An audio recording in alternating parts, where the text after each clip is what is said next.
right? We go to chapter 6. It says, "Holy healers." And really, the whole summary of chapter 6 is the fact that don't be God in the process. Don't compete with God in the process. As you're trying to be a blessing to someone else, don't forget you're not God. You're limited. You can only be a blessing to the extent to which you are blessed yourself. If you cannot pour water out of an empty glass, if your glass is empty, nothing will come out of it as you are pouring.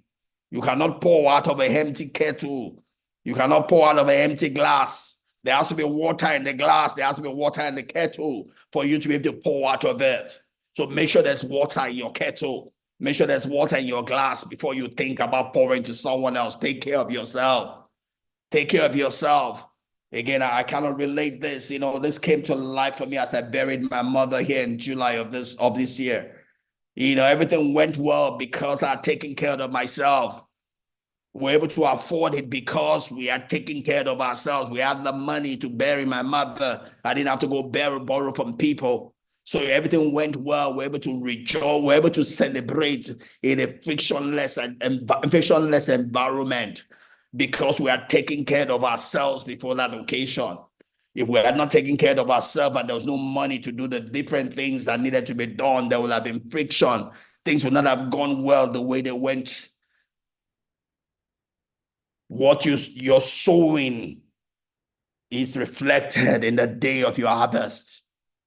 If you do a good job, you're sowing, your harvest will be joy. If you do a bad job with your sowing, your harvest will be painful. Sow every day, sow, build strength, build strength. You don't know when it's going to be required of you. Take care of yourself, because if you are not well, you cannot be a blessing to someone else. You are not God. Your strength is not limitless. It's only the strength that you have you can give to someone else. And nobody can take care of you better than you. It's our job, each person's job, to take care of him or herself. If you take care of yourself, that's the way you show that you love the people that are around you. The only way you show love to the people that love you is by taking care of yourself, not taking care of others. Your first job is to take care of yourself. That's the way you show love to other people. Because only when you're taken care of can you be a blessing to someone else. Right? We cannot have a healed society. We cannot have change. We cannot have justice. And if we do not reclaim and repair the human spirit, if we don't reclaim the human spirit has nothing to give. The only way we can serve each other is by showing up, not fortified and invulnerable, but in our frailty and fragility will come, be a blessing to one another. Tell the truth. Don't pretend you're okay when you're not okay. Les Brown will put it this way. He says, call for help, not because you're weak, but because you want to remain strong. Don't deceive yourself. Don't suffer in silence. If you need help, shout, cry out, go for fellowship. Join hand with someone else for prayer. Right? Don't deceive yourself. You need help, call for it, seek for it, go for it. Don't die in silence. Chapter 7. Chapter 7 says, just bear witness. It's just being there, just being there with one another. Probably emphasizing the place also when someone is sorrowing, your presence is more important than what you have to say. What we need from one another is just be there with me as I go through this. Don't try to talk me down. Don't try to give me false expectation. Just be there with me. Be there with me through the seasons of life. Your presence is much more important than what you have to say. Right? So life is a hard battle anyway. If we laugh and sing a little as we fight the good fight of freedom, it makes it all go easier. I will not allow my life's light to be determined by the darkness around me. You know, one thing I loved, and I don't know if all right, it's the next word. You know, don't you, because you're going through a hard time doesn't mean that you should let it change who you are. You can go through a hard time and still be yourself, be the good person, you know. And I love that. The other day I was at the clinic, you know. So one of the ladies at the pharmacist at the lady knew what I was going through and saw me at a certain time downcasted, saw me at another time joyful. And the only thing that changed was me. My situation had not changed, but had grown bigger than my situation. In the midst of my situation not changing, I changed. I was not reflecting or smelling what I was going through. That's the way we all should live life. That's all we're expected to live life. Your situation does not have to change, but you can grow bigger than your situation. You can dance in the dark. The darkness might be all around you, but it does not have to get into you. Once you get the darkness gets into you, you're gonna sink. That's how people get into depression. The same way, you know, the boat, the ship, big ship goes on the ocean. For as long as that water stays out of the ship is gonna sail. But water gets into that ship is gonna drown.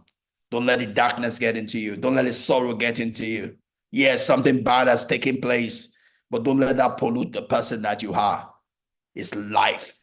It's life. It's an inevitable of life. Don't let that which is inevitable disrupt your life. You need to grow bigger than it. And you can. You can grow bigger than it. You can grow bigger than it. Don't let an inevitable of life destabilize your life. Maturity is growing above the inevitabilities of life.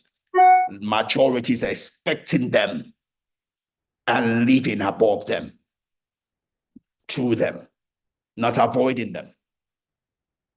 Right? We don't need people to fix us. We need to not be abandoned. We need people to be willing to sit with us through the path. Just be there with us. Be there with us. Tell us that we have people. Cover us. Right? Sit with the discomfort. Don't try to fix it or offer some brilliant take.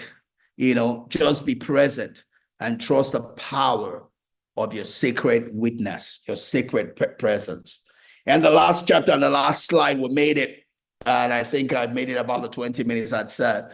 You know, it's the last chapter, chapter 8, talked about wonder, right? Don't lose your sense of wonder, you know. Like we typically would say, there are two ways you can live life. You can live life as if it's a miracle, right? Or you live it as if it's an ordinary thing. Don't lose your sense of wonder, right? Don't lose your sense of wonder. Be present through life, right? It is all through practice and learning. Now, it's not hard work to distance yourself from another person. It's easy to distance yourself from another person. It's easy to not say hello to somebody. When I go to exercise in the morning, it's easy not to greet anybody. Just face one road, like I see a lot of people do. When I do, you know, just face one road. Don't even turn right or turn left. Easy to do that.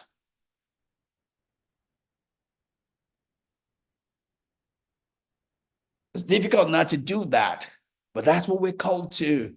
You never know who you're healing by just saying hello, making someone feel sane. I remember my time of depression. Yeah, I was still traveling, you know, going between Lagos and the US, traveling several times, you know, passing through the airport. Everybody probably see me traveling and say, oh, this guy's having fun. Look at him, just traveling. Every 1 month he's traveling, he's having fun. But I felt invisible going to the airport. I saw every other person carrying several bags, children, mothers, spouse. And I just felt alone. I felt invisible. I felt they couldn't see me. It would have made a difference if someone just said, hello, how are you? Are you traveling alone? I would have put some water in a dry patch of my life at that point in time. It's easy not to greet another person. It's easy not to engage, but we're called to. That's what makes us human. To go out of my busy schedule, to rejoice with those that rejoice, and to sorrow with those that sorrow. That's the call of human being. It's a holy call. That's what the whole book is about. So it's hard work. It's not hard work to distance yourself from another person. The real work is to draw him close and lift him up. That's a walk of life. It's a holy call. We need a spiritual rewiring that enables us to see one another in our pain, in our fear, in our joy, in our yearning. Don't be a victim. Don't be a hero either. Be a learner. Ask yourself, what can I learn from the encounter? And I love that. I love that. And that was by Reverend Head Bacon. I've had several encounters, in the workplace, in church, and he just emphasizing when you go through those encounters, don't play the victim's game. Don't play the hero's game.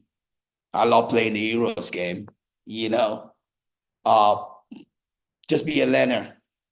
Because everything that happens in our life is something we can learn from. We can become a better person. It's not about winning. It's not about losing. It's about becoming more like Christ. It's about becoming more matured. It's about becoming more of all that God will want you to be. It's about becoming that person that can face life, in a more matured way, in a way that blesses the people that you come across in your life. It's easy to want to conquer other people and show people I won the argument, this is my right. But what's the use of that if you didn't bless the people around and you're smelling like a pig after that encounter? Wouldn't it be better to lose even the battle if you won the war? If God is glorified, if the people are blessed. It's not as much as being a victim or hero as we go through the issues of our life, the circumstances of our life, our journey's part. It's about learning.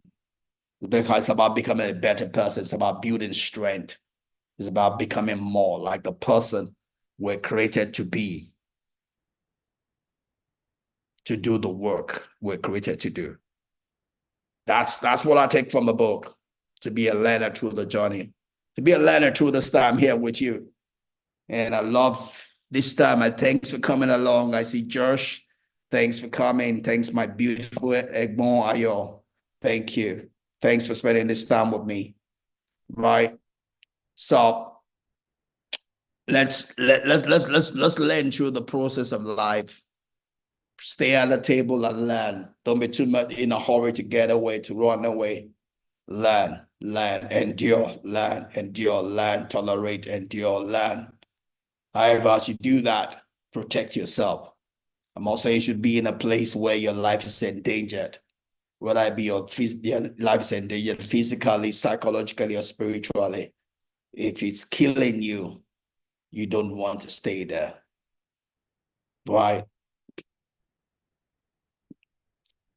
Do within the limit of the strength that you have, if you can survive it, don't run away, learn through it. But if it's killing you, you might need to find a way out. And that's all we really have from the book, The Amen Effect. That's all. That's chapter 8.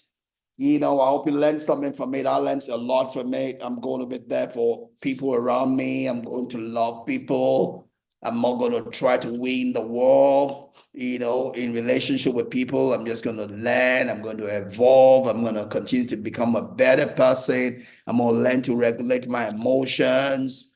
I'm going to learn to regulate my emotions.